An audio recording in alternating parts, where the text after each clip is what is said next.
Olá, bem-vindos à Igreja no Mundo. O programa da Fundação AIS ajuda a Igreja que sofre aqui na sua televisão.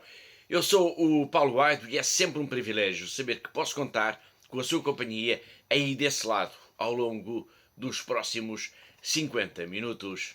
O método é de poder fazer com que as pessoas fujam e assim tomar parte das terras onde há imensas riquezas. O terror é generalizado nesta parte este da República Democrática do Congo. O padre Marcelo Oliveira está a falar ao telefone para Lisboa, para a Fundação AIS, pouco depois do atentado bombista a uma igreja protestante em Kazindi, na região leste da República Democrática do Congo. Este sacerdote, que é um dos responsáveis da comunidade comboniana neste país africano, não conseguiu esconder a revolta perante mais um ataque à comunidade cristã e fez questão de denunciar o silêncio da comunidade internacional perante a violência sem fim e o medo em que vivem as populações, especialmente nas zonas onde atuam diversas milícias armadas. O terror é generalizado, diz este padre, cujo testemunho que vamos escutar na íntegra daqui a pouco vai ser um dos temas, claro, em destaque no programa de hoje, em que vamos conversar com a diretora da Fundação AIS aqui em Portugal, a Catarina Martins de Betancourt. Olá, Catarina. Olá, Paulo, e olá também a todos os nossos telespectadores. Na semana passada falámos aqui do discurso do Santo Padre ao corpo diplomático, aos embaixadores acreditados no Vaticano. Ele falou dos muitos problemas que se colocam hoje em dia à humanidade, a começar na guerra da Ucrânia, mas um dos temas que o Papa abordou e que nós comentámos aqui na semana passada foi a da falta da liberdade religiosa no mundo e, muito concretamente, claro, a questão da perseguição aos cristãos. E quase como que a querer comprovar que o Santo Padre tem mesmo razão para estar preocupado, poucos dias depois, no dia 15 de janeiro, ocorreram 2 atentados contra a comunidade cristã. Na Nigéria, numa paróquia, na diocese de Mina, um padre foi queimado vivo e outro foi ferido a tiro quando homens armados atacaram a casa onde viviam. E no mesmo dia, a cerca de 2.000 quilómetros de distância, um grupo terrorista lançou uma bomba numa igreja protestante na República Democrática do Congo, causando pelo menos 15 mortos e dezenas de feridos. Era disto que nos falava mesmo agora o padre Marcelo. 2 ataques, 2 países de África e o mesmo sinal de que a comunidade cristã está na mira dos grupos terroristas, dos malfeitores. Vamos agora saber o que é que se passou efetivamente nestes 2 casos, nestes 2 países, Nigéria e República Democrática do Congo. E vamos começar, Catarina, pela Nigéria, em que um sacerdote foi queimado vivo quando a casa onde vivia foi atacada por homens armados. O que é que aconteceu? Bom, Paulo, o que aconteceu foi um ataque a uma residência paroquial da Diocese de Mina, na Nigéria. Portanto, a casa dos sacerdotes da paróquia de São Pedro e São Paulo, em Cafim-Coro, ficou em ruínas, portanto foi queimada até ao chão.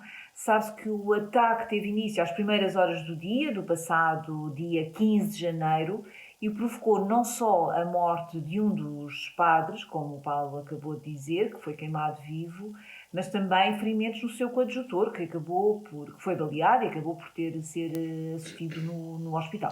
Mas por que razão queimaram a casa paroquial? Bom, não se sabe ao certo, Paulo, mas tratou-se de um assalto, provavelmente, de uma tentativa, pelo menos, de roubo da casa e talvez também o rapto dos próprios sacerdotes. Só se sabe que as coisas efetivamente não correram como estavam planeadas e por isso os assaltantes acabaram, talvez, por decidir queimar a casa. Portanto, o padre que perdeu a vida, Isaac Achi, não conseguiu fugir do edifício e por isso ficou preso e acabou por falecer. Portanto, acabou queimado vivo, como o Paulo disse há pouco. E com o outro sacerdote, o que é que aconteceu, Catarina? Bom, o outro sacerdote, que é o padre Collins Omé, Ao tentar fugir do edifício foi baleado pelos assaltantes. Felizmente não corre neste momento perigo de vida, mas está no hospital a ser tratado e a recuperar a sua saúde. Com o assassinato do padre Isaac Ashi, são já 2 os sacerdotes que perderam a vida de forma violenta desde o início do corrente ano. 2023 arrisca-se assim a ser ainda mais negativo do que já foi o ano passado no que diz respeito à perseguição aos cristãos. E houve, é preciso lembrar isso, no ano passado incidentes muito graves, de que se destaca talvez, e falando apenas na Nigéria, do massacre no domingo de Pentecostes, 5 de junho, durante a celebração da missa numa igreja em Ondo. Nessa altura, homens armados abriram fogo contra os fiéis, provocando pelo menos 50 mortos, incluindo muitas crianças. Um ataque que deixou o Papa Francisco muito triste, como os nossos colegas do Rome Report sublinharam num trabalho que vamos ver já de seguida.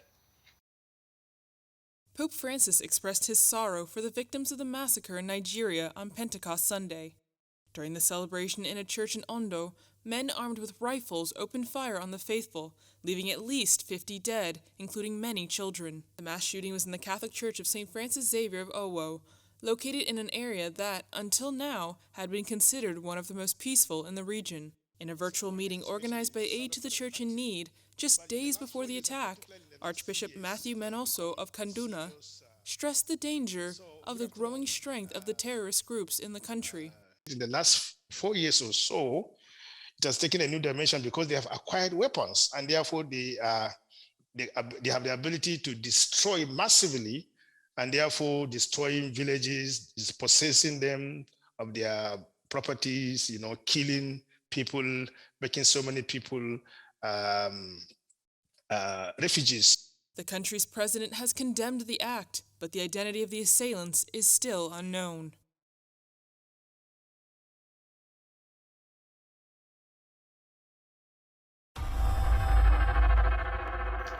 Há pouco dissemos que houve 2 ataques no mesmo dia, no domingo, 15 de janeiro. Falámos da Nigéria e agora vamos tentar perceber o que aconteceu na República Democrática do Congo. Foi sobre este ataque que escutámos há pouco, logo no arranque do nosso programa, o padre Marcelo Oliveira. Ele estava, por acaso, na região, no leste do país, onde se deu o ataque. Um atentado à bomba a uma igreja cristã, uma igreja protestante, Catarina, situada na província do Kivu Norte. Precisamente, Paulo. Portanto, foi na província do Kivu Norte, mais concretamente na localidade de Kazindi, que fica muito próxima da fronteira com a Uganda, onde aconteceu, de facto, este atentado bárbaro. Disse bárbaro e, de facto, é a expressão mais correta, pois houve a tentativa deliberada de matar dezenas de pessoas.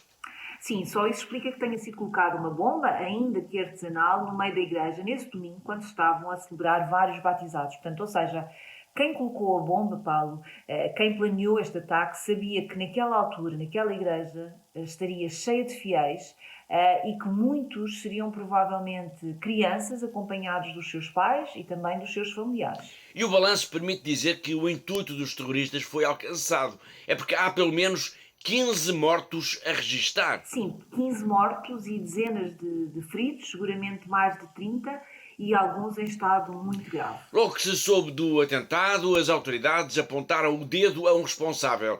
O grupo que se auto-intitula de Forças Democráticas Aliadas, mais conhecido por ADF. Que grupo é este, Catarina? Bom, as Forças Democráticas Aliadas são um grupo afiliado do Daesh, portanto os jihadistas do Estado Islâmico, que aliás reivindicou logo este atentado. E, portanto, trata-se de um grupo ugandês que está particularmente ativo no leste do país e que é responsável já pelo assassinato de centenas de civis. Calcula-se que haverá mais de 120 grupos armados e milícias nesta região leste deste país africano. De acordo com dados das Nações Unidas, cerca de 6 milhões de pessoas estão deslocadas internamente e centenas de milhares enfrentam-se insegurança alimentar extrema por causa dos ataques e desta instabilidade causada pelos grupos armados. Estamos a falar da República Democrática do Congo, país que o Papa Francisco vai visitar já a partir de 31 de janeiro, num périplo que o levará também até ao Sudão do Sul. Chegados aqui, vamos então escutar a mensagem que o padre Marcelo Oliveira nos enviou pouco depois do brutal atentado a uma igreja cristã na província do Kivu Norte. Antes disso, Catarina, apenas uma breve apresentação. Quem é o padre Marcelo? Bom, Paulo, o padre Marcelo Oliveira é um sacerdote comboniano português que está há vários anos na República Democrática do Congo. É natural de Mortágua, da Diocese de Coimbra, e atualmente é o administrador principal da província dos combonianos neste país de África. Obrigado, Catarina. Agora que já sabemos um pouco quem é este sacerdote, vamos então escutar a mensagem que ele nos enviou sobre o atentado terrorista a uma igreja cristã, a uma igreja protestante na província do Kivu Norte. Foi no atentado no domingo, dia 15 de janeiro. No passado domingo, numa vila fronteiriça entre a República Democrática do Congo e o Uganda, numa aldeia chamada Kasindi, um ataque de rebeldes que atacaram uma igreja protestante enquanto decorria a celebração do batismo. Uma bomba artesanal colocada no meio de uma grande assembleia e que acabou por provocar a morte cerca de 15 pessoas, com mais de 30 pessoas feridas. Os ataques são frequentes nesta zona do Norte Kivu, na parte este da República Democrática do Congo, e os rebeldes têm como modo de operar o ataque a aldeias. Hoje atacam uma, param uns dias e depois voltam a atacar outras, e de uma a outra semeiam o terror entre a população. A população que constantemente deve fugir das suas aldeias, meter-se no meio da floresta e ficar completamente escondida à espera que eles possam abandonar as aldeias. O método é de poder fazer com que as pessoas fujam e assim tomar parte das terras onde há imensas riquezas. O terror é generalizado nesta parte este da República Democrática do Congo, onde me encontro atualmente para uma visita, e uma aldeia, uma outra, hoje aqui, hoje acolá, tudo isto no silêncio, e é isso que tantas vezes nos revolta como missionários, ver como o silêncio da comunidade internacional, o silêncio que reina quando há vidas humanas que são massacradas.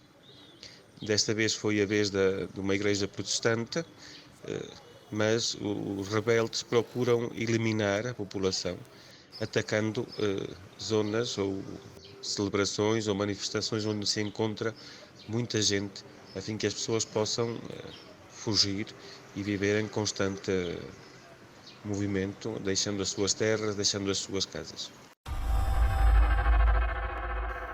Foi o padre Marcelo Oliveira a comentar o atentado terrorista a uma igreja cristã na República Democrática do Congo, país que o Papa Francisco visita de 31 de janeiro a 3 de fevereiro, altura em que parte para o Sudão do Sul, onde ficará até o dia 5 de fevereiro. Apesar da violência e das ameaças que, como vimos, os cristãos têm de lidar quase em permanência nestas regiões de África, os jovens continuam a bater à porta dos seminários, oferecendo as suas vidas para o serviço da Igreja.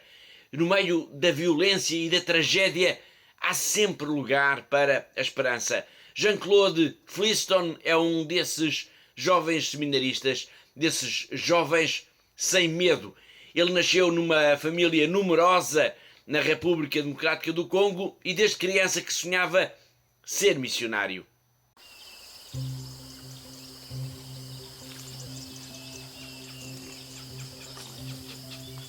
Je suis Jean-Claude Baraka Biritsene Fiston. Je suis séminariste au Grand Séminaire de Théologie Saint-Jean-Paul II. Au fait, je viens de la ville de Goma, République démocratique du Congo. fait, je viens d'une famille modeste, 10 enfants, dont 9 garçons et une petite fille. C'est depuis l'enfance que j'ai ressenti le désir de devenir prêtre. J'étais attiré par les missionnaires et les missionnaires de ma paroisse. Parfois, il m'arrive de penser que j'avais laissé encore de grandes opportunités derrière la porte. C'est vrai que je voyais devant moi tout un avenir rayonnant. J'ai rêvé aussi d'être médecin. Il nous envoie où il veut et nous n'avons qu'à nous laisser transformer par lui. C'est dans ce sens, je me suis laissé transformer par lui. C'est le meilleur choix que j'avais fait.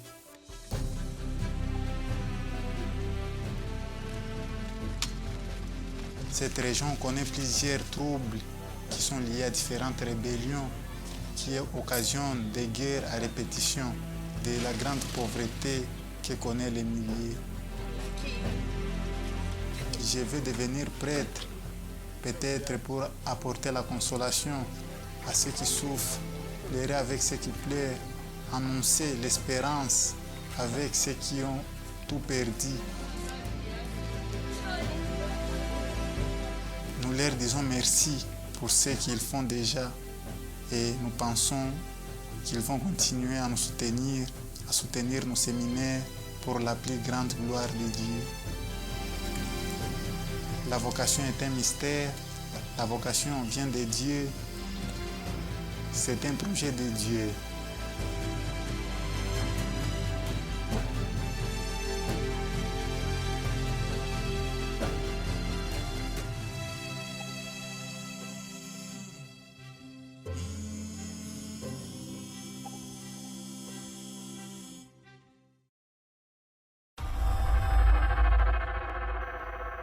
Continuando por África, vamos agora um pouco mais para o norte deste continente, vamos até ao Mali.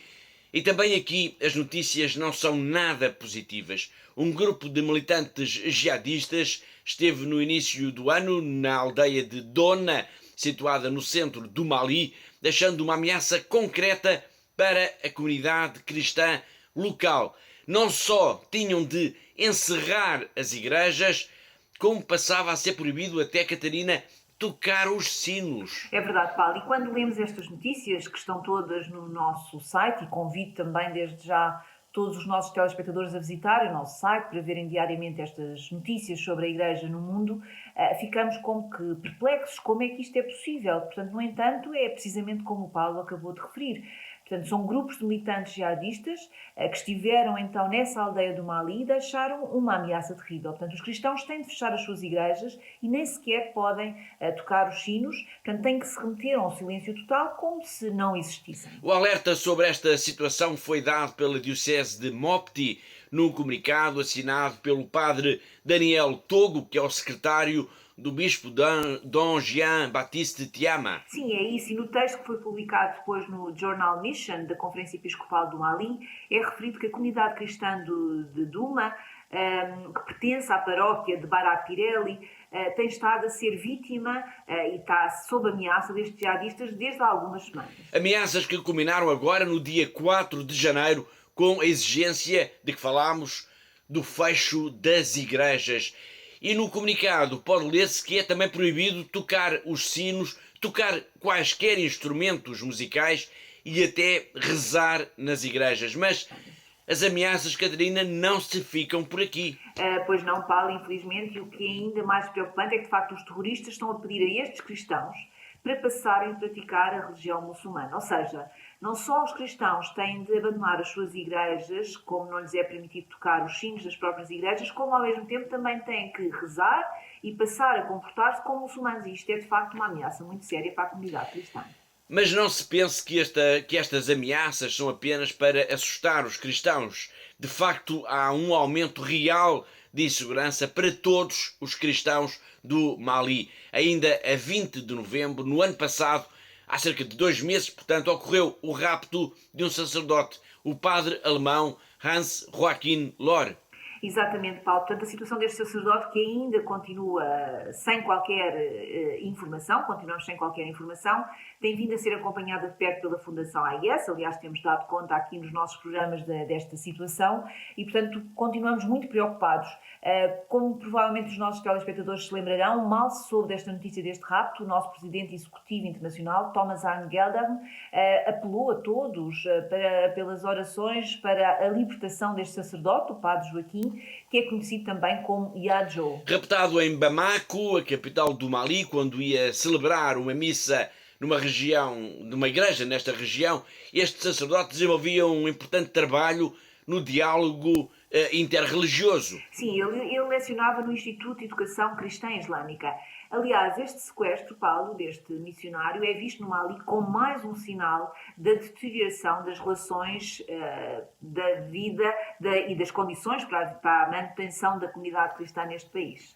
Ele estava bem ciente, no entanto, dos riscos que corria por estar no Mali, país onde se encontrava há cerca de 3 décadas. Ainda recentemente, numa mensagem gravada durante uma visita à sede internacional da Fundação AIS na Alemanha, o Padre Joaquim falou do seu trabalho e da importância de se cultivar o diálogo entre religiões, mesmo num ambiente relativamente hostil, como acontece de facto desde há vários anos no Mali. I am Father Hayo Lore. I belong to the Society of the Missionaries of Africa, formerly called White Fathers.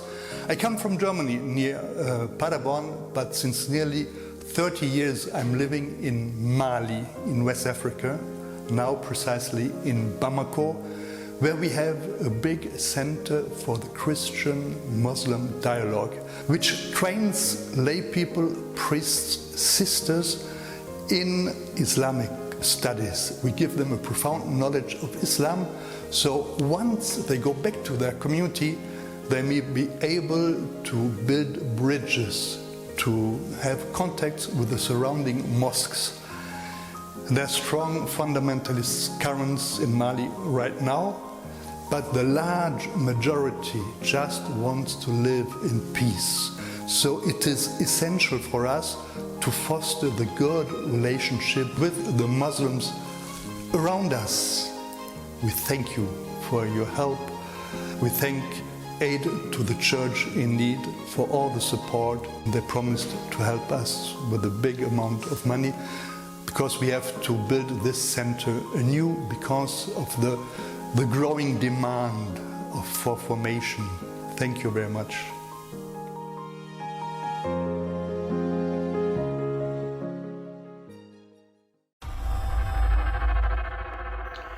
Mudando de continente, vamos agora até à Índia para dar conta de que também neste país, mas principalmente em Chhattisgarh, a comunidade cristã vive em quase permanente sobressalto.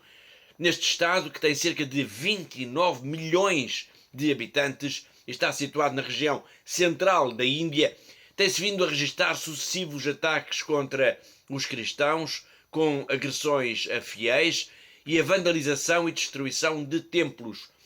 Um dos casos mais recentes ocorreu logo no início do ano, no dia 2 de janeiro.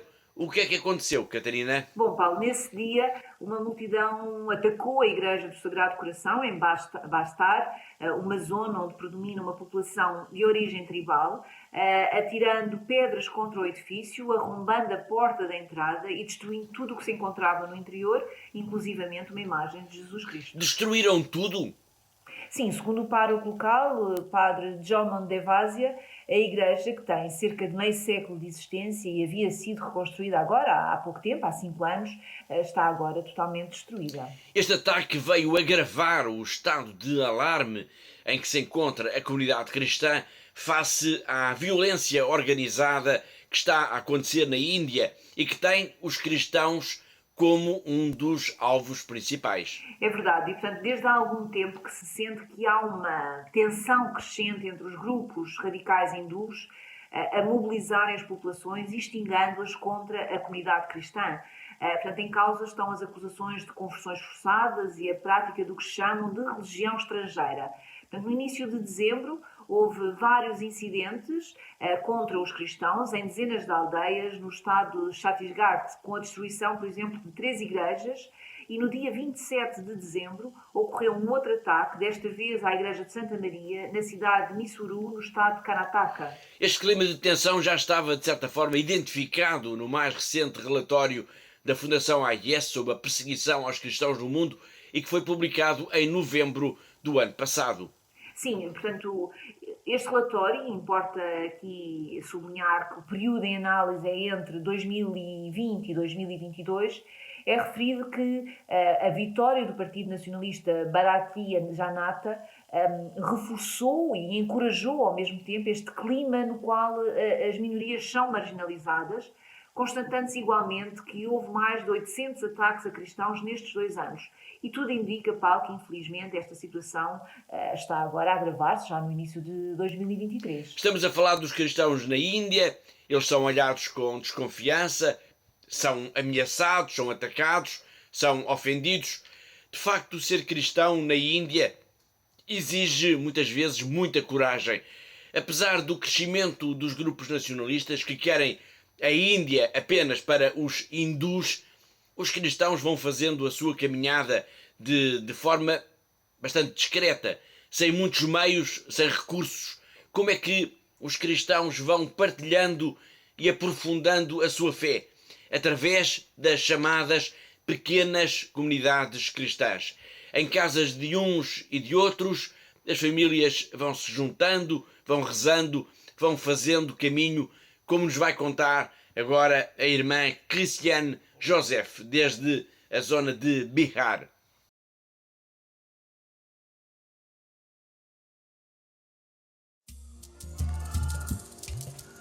The first Christian communities understood that this is the way to live life, like Jesus and the disciples.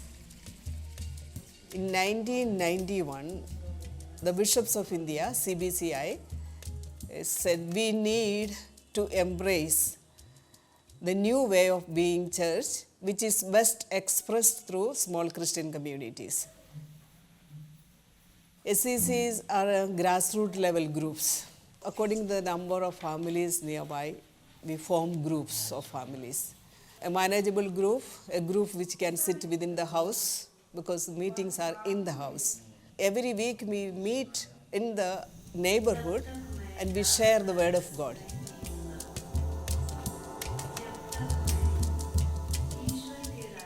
We wanted to know gospel deeply.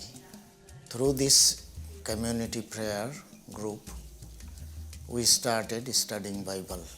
So many mysteries of God, devotion, sacrifice, how to know God and how to behave myself in my life.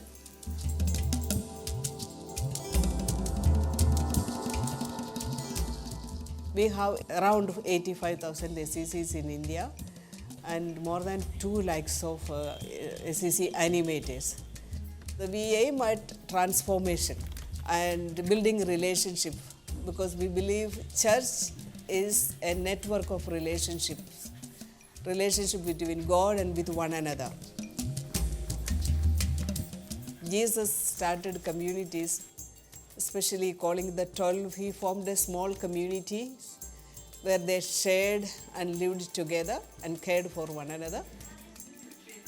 And the scripture says there were no one in want, in need, because they took care of one another.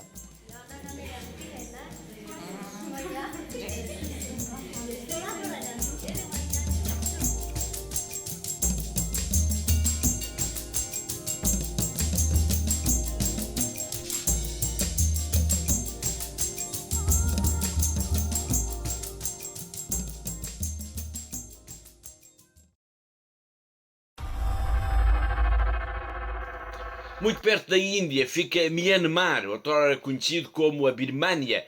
Neste país, que vive um período de forte repressão desde que o poder foi tomado pelos militares a 1 de fevereiro de 2021, fez agora 2 anos, ou melhor, faz agora 2 anos, chega-nos a notícia de que uma igreja já centenária, situada numa localidade habitada por uma comunidade católica descendente de portugueses, esta igreja foi totalmente incendiada e destruída no sábado, no dia 14 de janeiro. O que é que aconteceu, Catarina?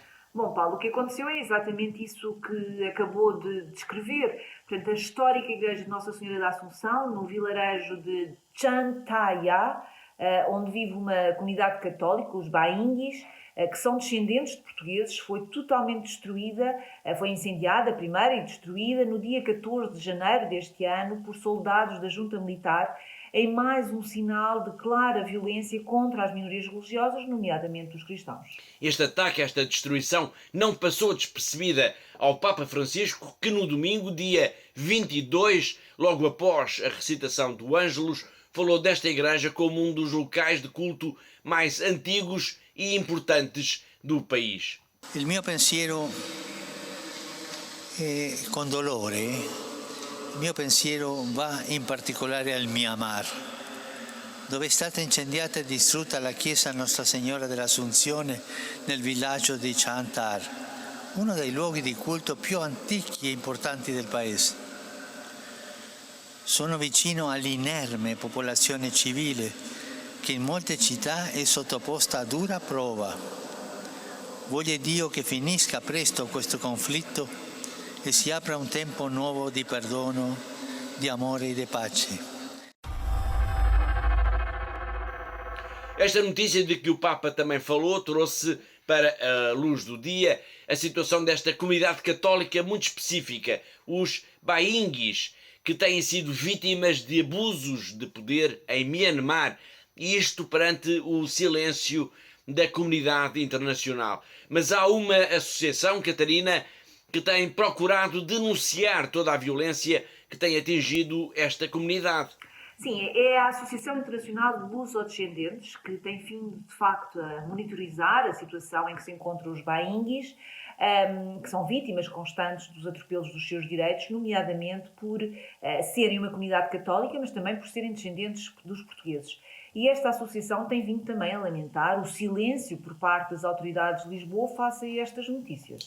E foi isso mesmo que nos disse Joaquim Magalhães de Castro, que é o diretor-geral para a região Ásia-Pacífico da AILD, a Associação Internacional de Lusodescendentes.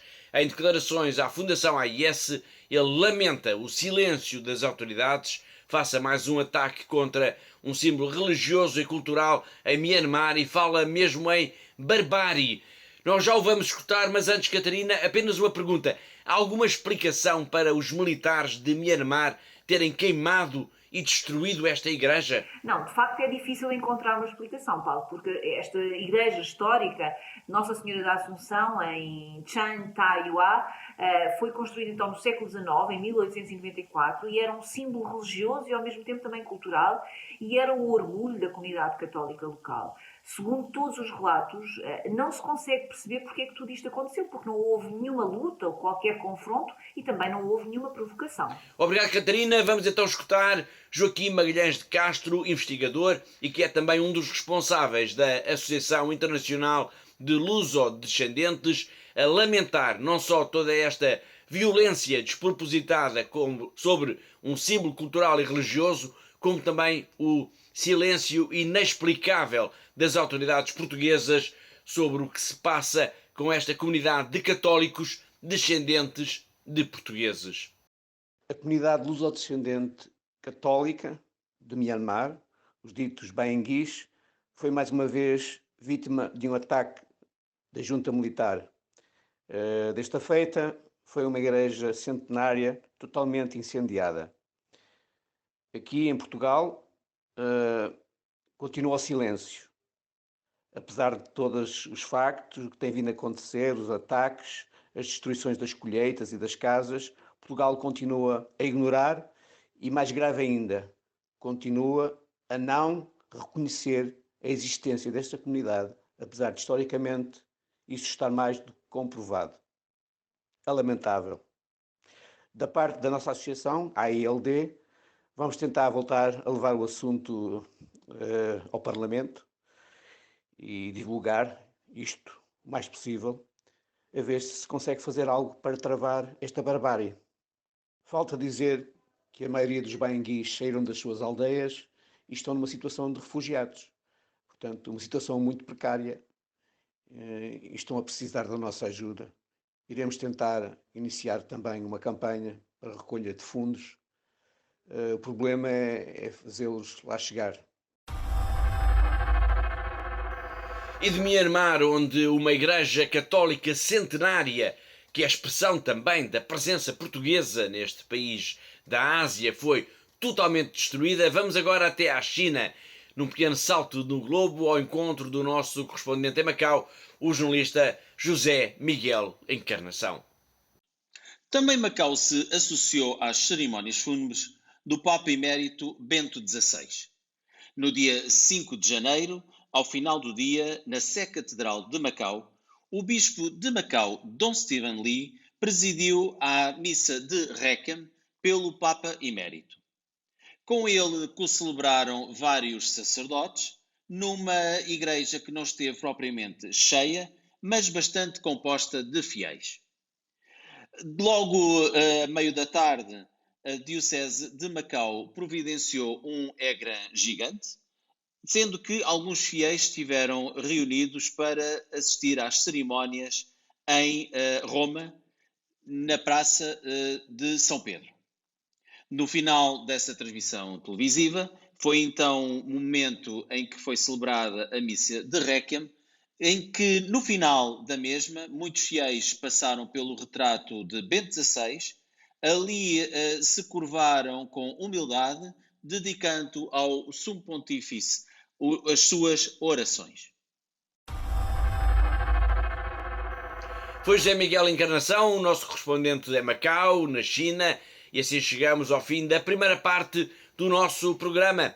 Na segunda parte nós vamos continuar a fazer o balanço do ano que passou, no que diz respeito à perseguição aos cristãos, e vamos também ao encontro do padre Maurício, um sacerdote italiano que enfrentou em 2013, na Serra Leoa, uma epidemia de ébola. Foi terrível, foram tempos de provação, mas também de coragem e de muito amor. Vale a pena ficar aí desse lado só para ver esta história. Mas agora vamos para um breve intervalo. Voltamos daqui a instantes. Até já!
Прилетали снаряды туда каждое утро, каждый день, ночь у нас постоянно были обстрелы. Словами это не передать, как мы жили 22 дня в подвале.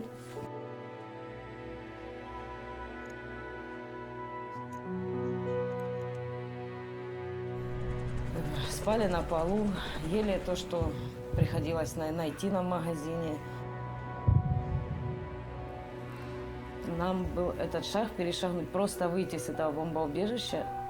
Я не знаю, насколько, но мне надо было спасать своих детей, свою семью. Я взяла иконы, взяла детей, мы всех собрали и начали ту машину залазить. Нам 9 человек было. Это было настолько страх, чтобы мы этот момент, хотя бы там километра 3-4 мы проехали, чтобы нас не убило. В Запорожье на Львовском поезде мы добрались вот сюда, да. Волонтеры нас встретили, привезли в дом паломников. Это, очень спасибо им большое директорам и вообще этой церкви, что нас приютили, нас здесь кормят, нам здесь спокойно, мы не слышим этих взрывов. Вся наша семья уцелела, слава Богу. Самое главное, это вот мы все живы.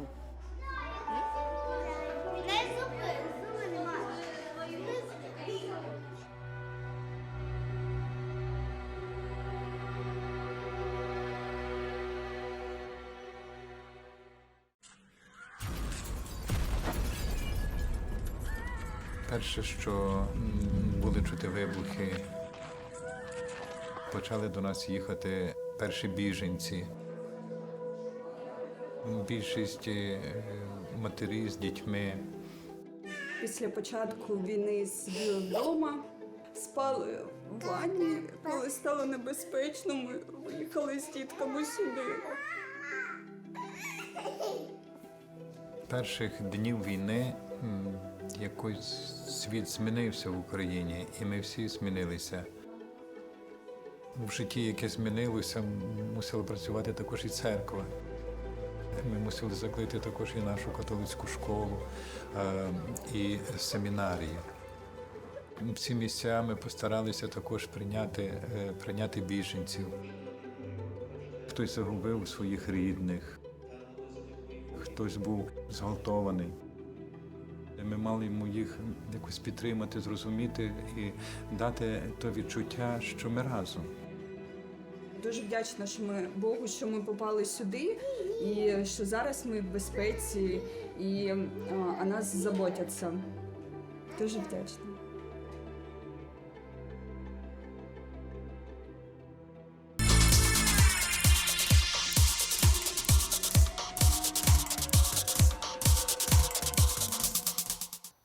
Olá de novo, está a ver Igreja no Mundo, o programa da Fundação AIS aqui na TV Canção Nova. Eu sou o Paulo Aido, comigo está a Catarina Martins de Betancourt, a diretora da Fundação AIS em Portugal.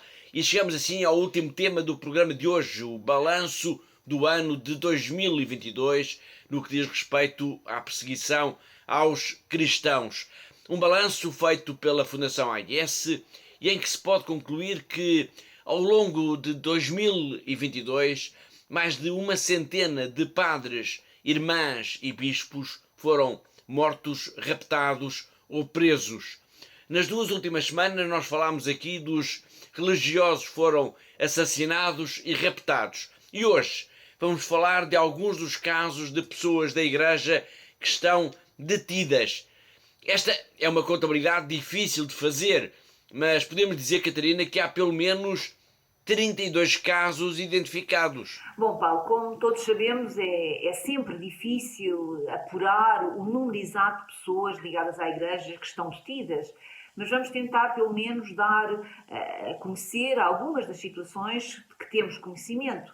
Portanto, os casos mais recentes referem-se a 4 sacerdotes da Igreja Católica Greca Ucraniana, que se encontravam a trabalhar nestas regiões ocupadas pela Rússia e que foram detidos no exercício das suas atividades pastorais. Entretanto, 2 destes sacerdotes foram libertados e foram deportados para território ucraniano, enquanto os outros 2 permanecem em cativeiro. Portanto, ambos enfrentam neste momento acusações de terrorismo e por isso há o receio que possam estar a ser vítimas de tortura na prisão. A Catarina está a falar da Ucrânia, mas um dos países que mais preocupa a Fundação AIS sobre esta questão em particular é a Nicarágua. Sim, sem dúvida, Paulo. Portanto, 11 membros do clero foram detidos ao longo dos últimos meses na Nicarágua. É um país que está a registrar uma crescente tensão, hostilidade por parte das autoridades para com a Igreja. Entre os detidos há pelo menos 2 seminaristas, um diácono, um bispo e 7 sacerdotes. Dom Rolando Alvarez, que temos falado aqui tanto nos nossos programas, bispo de Matagalpa, que está em prisão domiciliária desde o passado dia 19 de agosto de 2022, está neste momento a ser julgado e enfrenta a acusação de atentado à integridade nacional. Mas na Nicarágua há também relatos de sacerdotes que foram proibidos de deixar as suas paróquias. Sim, há também o caso de pelo menos 10 padres que foram impedidos de regressar ao país pelas autoridades da Nicarágua. Portanto, ao longo dos últimos meses, o governo de Daniel Ortega expulsou também, e é importante também relembrarmos aqui uma vez mais aos nossos telespectadores, portanto, expulsou o núncio apostólico da Nicarágua e expulsou também as missionárias da Caridade, que foram a congregação fundada pela Santa Madre Teresa de Calcutá. Há também o registro de um bispo e 2 padres detidos na Eritreia, um padre que foi preso em Mianmar durante os protestos anti-regime, e já hoje falámos aqui deste país, e ainda na Etiópia com a prisão no final de 2021 de várias freiras e de 2 diáconos que seriam posteriormente libertados já em 2022. Mas um país onde é muito difícil, ou mesmo quase impossível, apurar o número de sacerdotes ou de bispos católicos detidos é a China, a República Popular da China.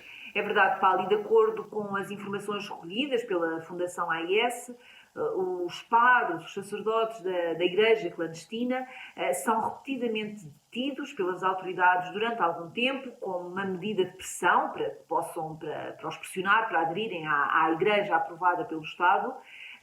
Entre janeiro e maio de 2022, pelo menos 10 padres desapareceram de contacto, portanto deixámos de saber onde estão, e todos eles pertencem à comunidade de Baoding, na província de Hebei. Todos estes casos aqui referidos retratam formas de violência, de perseguição, de tentativa de controlo da vida da Igreja.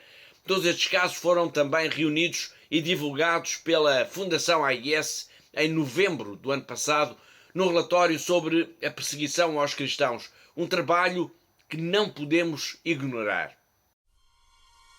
Em todo o mundo, os cristãos são perseguidos e oprimidos em mais países do que qualquer outro grupo religioso.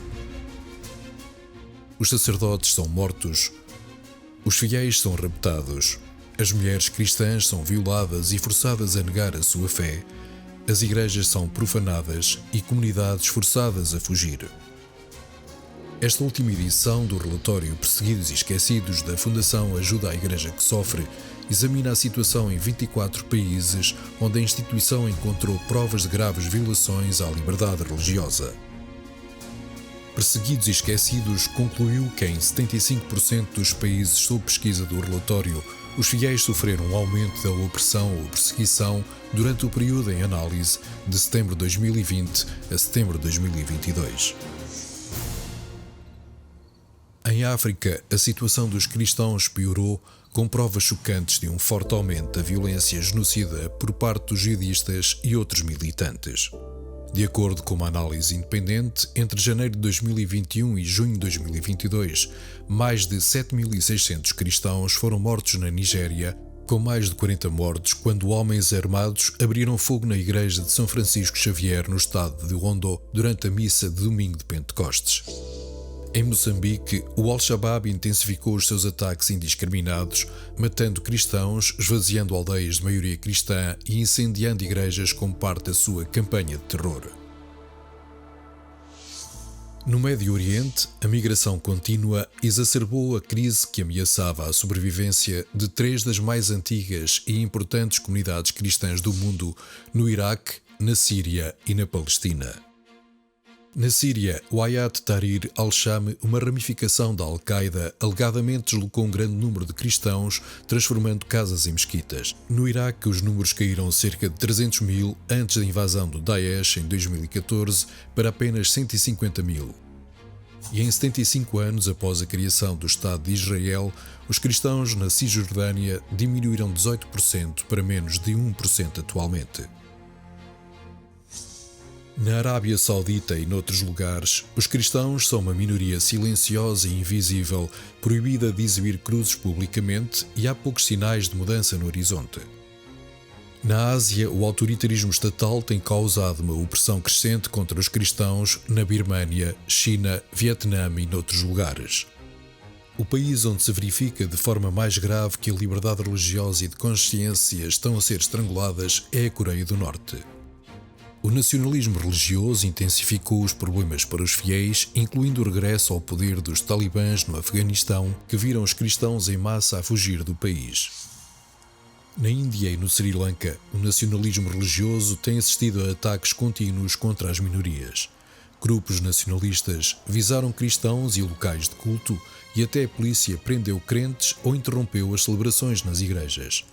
No Paquistão, os cristãos e outros não muçulmanos estão em risco acrescido de assédio, prisão ou violência, o que em algumas partes do país inclui rapto e violação.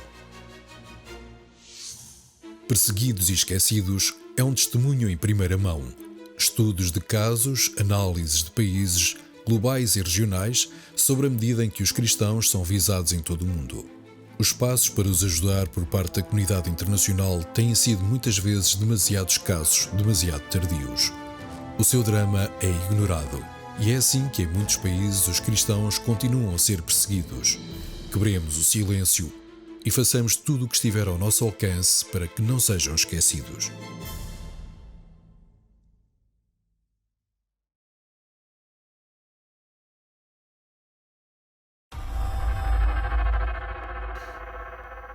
Todos nós sabemos como foram difíceis, por vezes mesmo angustiantes, os tempos da pandemia de coronavírus. Na verdade, ainda não terminou esta batalha, mas todos nós temos memória das cidades vazias, das estradas sem carros, dos céus sem aviões, das pessoas a espreitar das janelas das casas, dos hospitais cheios de doentes, do medo.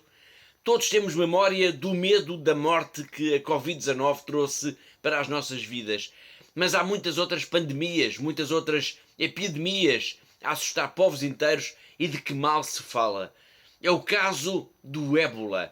Em dezembro de 2013 começaram a surgir os primeiros indícios de que estaria a aparecer um surto de ébola na Guiné. Meses depois já havia mortos não só neste país de África, mas também na Libéria e na Serra Leoa. O medo era tanto que as pessoas evitavam até tocar umas nas outras. Era um inimigo invisível que ceifava vidas, como nos vai contar já de seguida o padre Maurizio. Ebola è arrivata inaspettata. Si sentiva che lontano c'era questa malattia che veniva, ma chi avrebbe mai pensato che bastava che una persona si muovesse e arrivasse qui per portare una diffusione così violenta di questa malattia.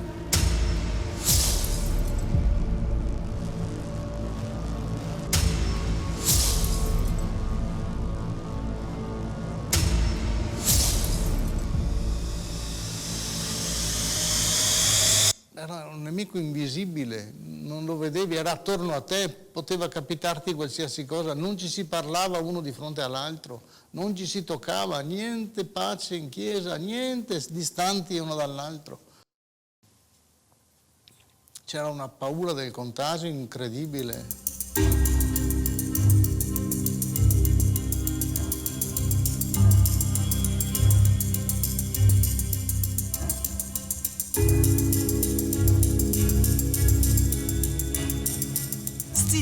Toilet and the vomit and the toilet and the vomit.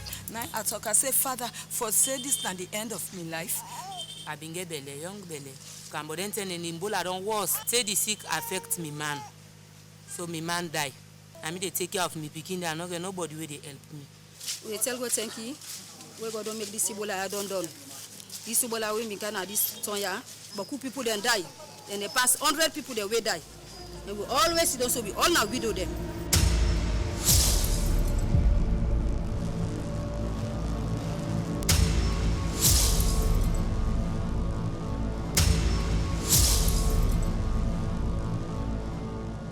Bambini che piangevano in casa perché i genitori erano morti, nessuno li consolava e nessuno entrava in quella casa perché c'era Ebola. Come si fa?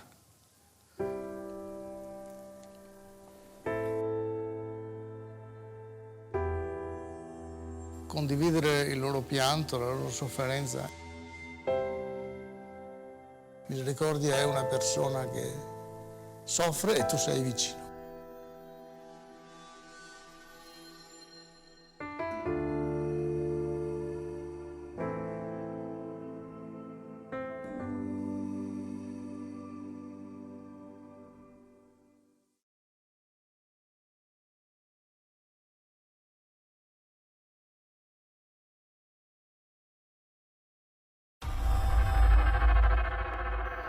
Havia crianças a chorar fechadas em casa porque os pais tinham morrido.